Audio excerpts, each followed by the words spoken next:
आखिरकार बहुत मेहनत और आप सभी फ्रेंड्स के सपोर्ट के बाद YouTube की तरफ से सिल्वर प्ले बटन के रूप में पहला तोहफा मिला है।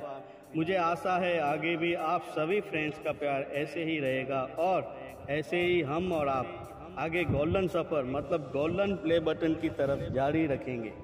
Thank you YouTube, thank you my all viewers, thank you very मच।